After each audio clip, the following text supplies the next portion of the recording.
денеска спираш да пиеш мастика, забравяш рикијата и виното червено. За теб алкохола е со знак забранено.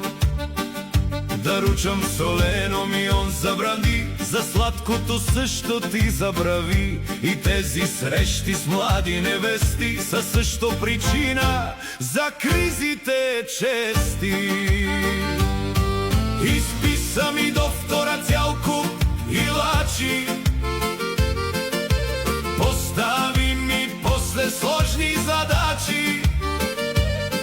По 5 километра додим пеша или 10 с колото, ако реша.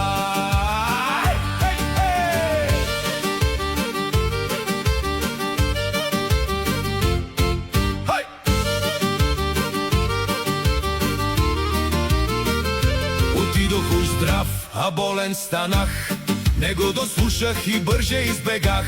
В първата кръчма пинах си мастика и до втора с мене, но вече не вика.